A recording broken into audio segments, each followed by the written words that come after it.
नमस्कार, जय श्री राम। कैसे हैं आप सभी? उम्मीद है बहुत बढ़िया होंगे भाई। तो आज हम कक्षा 10 के विद्यार्थियों के लिए त्रैमासिक परीक्षा 2024-25 का पेपर लेके आए हैं गणित विषय का। अब देखिए यहाँ पर हमें पिछले वर्षों के पेपर सॉल्व करना बेहद जरूरी होता है, क्योंकि अगर पुराने पेपर आप लोग सॉल्व करके चलते हैं भाई, तो इससे आपको आने वाले पेपर का आइडिया लग जाता है और काफी सारे क्वेश्चन रिपीट भी हो जाते हैं। ठीक है, इसलिए कम से कम पिछले 3 वर्षों के पेपर हर एक विद्यार्थी को, जो कि वाकई में सीरियस है अपनी परीक्षाओं को लेकर के, कम से कम 3 वर्ष पुराने पेपर हमको लेके चलने चाहिए।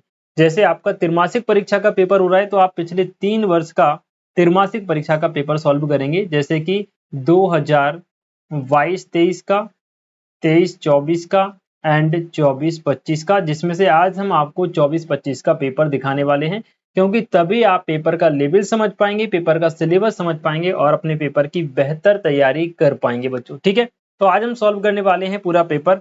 फटाफट से आप लोग जो है यहाँ पर देखिएगा हर एक क्वेश्चन का आंसर।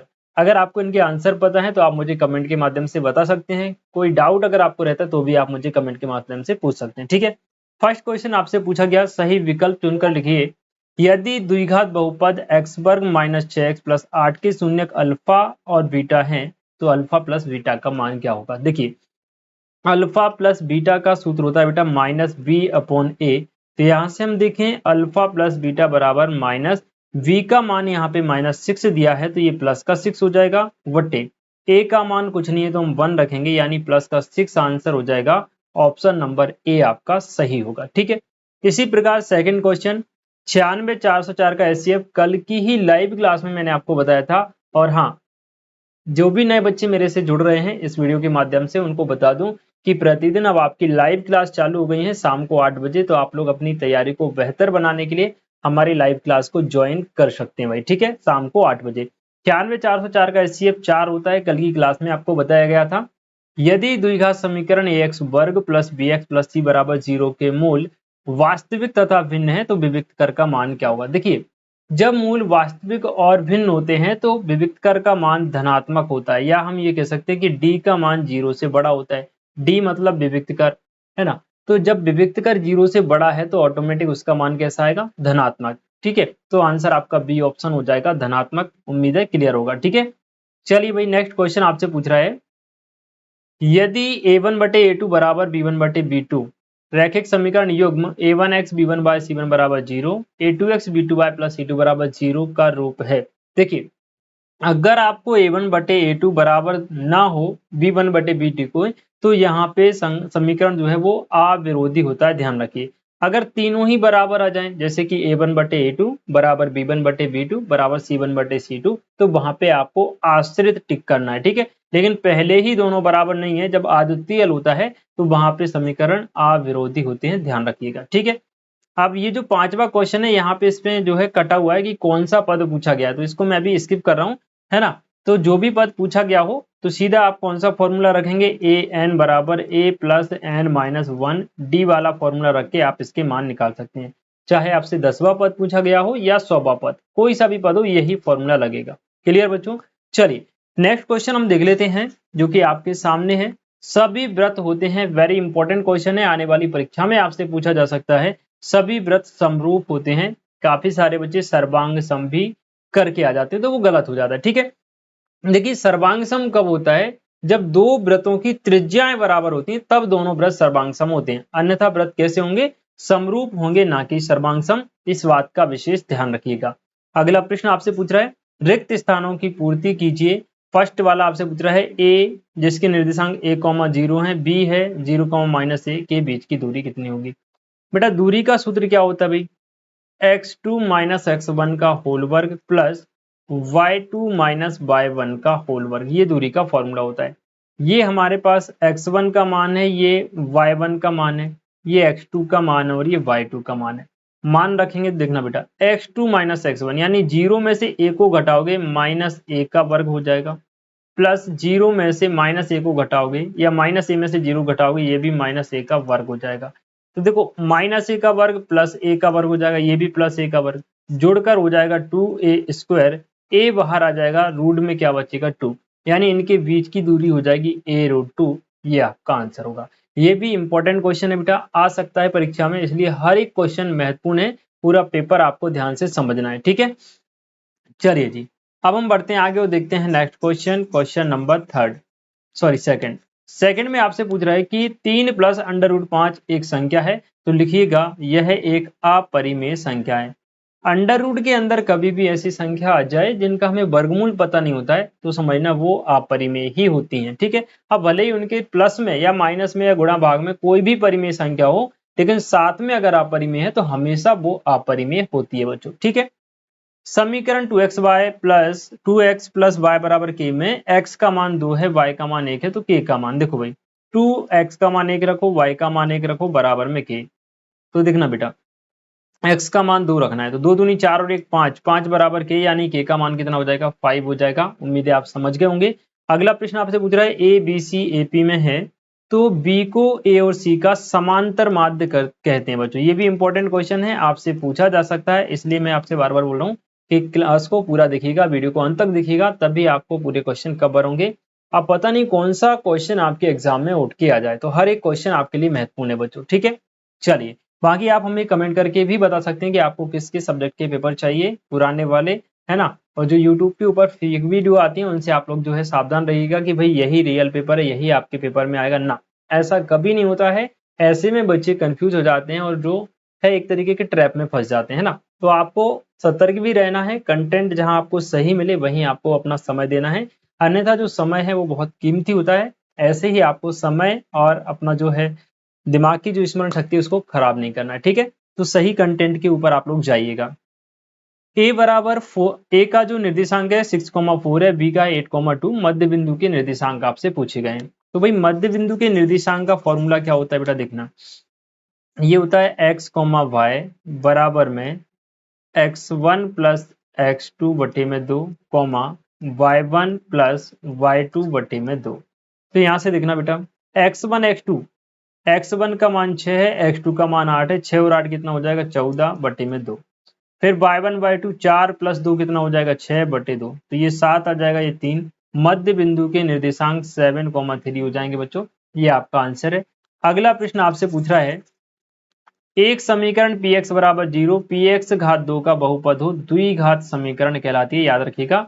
ये भी बहुत इंपॉर्टेंट क्वेश्चन है, पेपर में आपसे पूछा जा सकता है, ठीक है। चलिए सत्य असत्य पे आ जाते हैं। भाई आपसे पूछ रहा है ax वर्ग plus bx plus cx plus d बराबर 0 द्विघात समीकरण नहीं है, तो ये आपका असत्य होगा, क्योंकि यहाँ पे x की उच्चतम घात 2 है, और जिस समीकरण की उच्चतम घात 2 होती है चरपद में, वो द्विघात समीकरण ही कहलाता है, ठीक है। अगला आपसे पूछ रहा है 1/√2। देखो मैंने क्या कहा था कि अंडर रूट में कोई संख्या आ रही है, अब चाहे वो बटे में आ जाए, प्लस में आ जाए, माइनस में आ जाए या गुणा में, अपरिमेय होगी। यहाँ पे क्या लिख रहा है, परिमेय, तो ये क्या हो जाएगा बेटा, असत्य हो जाएगा। अगर अपरिमेय होता तो क्या हो जाता, सत्य हो जाता, ठीक है। अगला प्रश्न आपसे पूछ रहा है कि द्विघात समीकरण का विविक्त कर 0 है। भाई देखना, यहाँ से a का मान अगर हम देखें 4 है, b का मान अगर हम देखें -8 है, और c का मान हमारे पास 4 है। तो भाई d बराबर जो होता है बेटा वो b स्क्वायर माइनस 4ac होता है। मान रखेंगे b का वर्ग, यानी -8 का वर्ग 64, -4, a का मान 4 है और c का मान भी कितना बेटा 4 है। तो देखना यहाँ पे 64 माइनस ये भी कितना हो गया, 64 बराबर में आ गया 0, यानी ये आपका राइट हो जाएगा, सत्य हो जाएगा। यदि एक त्रिभुज के दो अन्य कोण त्रिभुज के क्रमशः दो कोणों के बराबर हों तो त्रिभुज समरूप होते हैं, बिल्कुल सही बात है, सत्य हो जाएगी कोण कोण समरूपता से।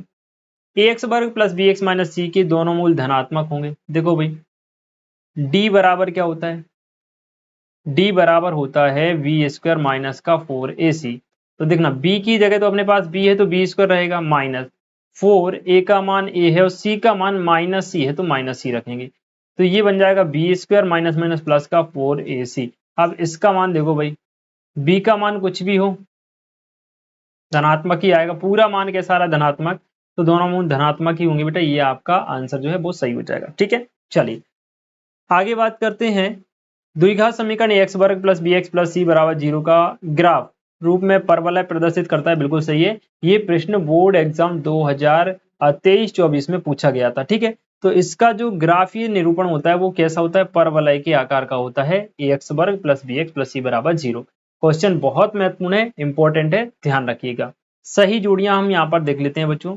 सही जोड़ियों में देखिए सभी वर्ग जो है वो कैसे होते हैं, समरूप, तो फर्स्ट नंबर की जोड़ी। समांतर श्रेणी का n वां पद ये हो जाएगी सेकंड नंबर की जोड़ी। एक्स प्लस 2y प्लस 3 बराबर 0 में x का मान 0 है तो y का मान कितना होगा भाई, माइनस का 3/2 हो जाएगा। द्विघात समीकरण के मूल हो जाएंगे -1 + 1 ये वाला 4th। एंड रैखिक बहुपद की घात बेटा 1 होती है तो ये 5 नंबर का, 81 और 27 का एलसीएम 81 होगा, ये 6 नंबर का। ठीक है, बाकी जो एक्स्ट्रा आपको दी गई है उनसे कोई लेना देना नहीं है, केवल हमें सही मैच करना है जो कि हमने कर दिया। ठीक, चलिए भाई एक शब्द में उत्तर फटाफट से हम देख लेते हैं। 74 29 के अभाज्य गुणनखंड लिखो। देखो बेटा ये जो क्वेश्चन है ना, प्रश्नावली 1.1 के पहले प्रश्न का 5वां प्रश्न है और इसके अभाज्य गुणनखंड कितने होते हैं, 17 से डिवाइड होता है, फिर 19 से होता है, फिर 23 से होता है। इसके अलावा अन्य किसी संख्या से ये डिवाइड नहीं होता, ध्यान रखिएगा। ठीक है, आप इसको ऐसे करके फैक्टर भी निकालोगे ना तब भी ये क्या होगा, 74 29 किससे डिवाइड होगा, 17 से। तो देखना भाई 17 चौके 68 बचेगा, 6 61 हो जाएंगे, 17 तिया 51 बचेंगे और 17 सत्ते 119। ठीक है, इसी प्रकार अब ये जाएगा 19 से, 19 दूनी 38 बचेगा कितना, 5 37 57 19 तिया 57, फिर ये जाएगा 23 से एक बार। ठीक है, तो 17 19 और 23 इसके अभाज्य गुणनखंड होंगे। अगला देखो रैखिक समीकरण y बराबर mx3 में x का मान -2 y का मान 5, यहाँ देखो -2 y का मान 5 5 इधर है और -2 इधर है भाई, x का मान माइनस का 2m, तो माइनस का 1 इसका आंसर आएगा बेटा। कितना आंसर आएगा, माइनस का 1। देखना यहाँ पे y का मान 5 रखो, x का मान -2 रखोगे तो माइनस का 2m हो जाएगा और प्लस का कितना है 3, ये 3 इधर आके कितना बचेगा 2 और यहाँ पे माइनस का 2m, 2 से 2 कटेगा, m का मान -1 आ जाएगा, तो इसका आंसर -1 लिखिएगा। क्लियर बेटा। अगला देखो, क्या सभी समद्विबाहु त्रिभुज समरूप होते हैं। देखो भाई सभी समद्विबाहु त्रिभुज समरूप हो ये बिल्कुल भी जरूरी नहीं है, तो ये आपका गलत हो जाएगा, अशक्त हो जाएगा। द्विघात समीकरण x वर्ग प्लस 4x प्लस 4 के शून्यकों का योग। अब देखो शून्यकों का योग जो होता है बेटा वो अल्फा प्लस बीटा बराबर होता है -b/a, तो अल्फा प्लस बीटा बराबर -b/a रखेंगे। देखो b का मान -4 है, a का मान 1 है, तो आंसर में क्या आएगा -4, तो इसका आंसर हो जाएगा बेटा -4। बात समझ में आ रही है। अगला प्रश्न देखिए, 5 7 9 41 में पदों की संख्या बताइए। अब देखो जब पदों की संख्या हमें नहीं पता है तो हम क्या करेंगे, यहाँ पे कुछ मान लेंगे। माना कि भाई पदों की जो संख्या वो कितनी है, 1 है। ठीक है जी, तो पदों की संख्या 1 है तो हम फॉर्मूला रखेंगे, सॉरी पदों की संख्या n मान लेंगे। ए एन बराबर फॉर्मूला होता है a प्लस n माइनस 1 और d। ए एन वा पद कितना है, 41 है भाई, ए एन वा पद कितना है 40, अंतिम पद जिसको हम बोलते हैं। और a का मान हमारे पास यहाँ पे 5 दिया गया है, n माइनस 1 ऐसे ही रहेंगे, और d का मान देखो 7 में से 5 घटाओगे 2, ये 5 इधर आके 41 में से घट जाएगा तो यहाँ बचेगा 36, और यहाँ पर हो जाएगा बेटा n माइनस 1 2 से डिवाइड होगा 36 कितनी बार, 18 बार, तो यहाँ से देखिए 18 बराबर n माइनस 1, n बराबर कितना आ जाएगा 19 आ जाएगा। आंसर हो जाएगा बेटा आपका 19 या 19।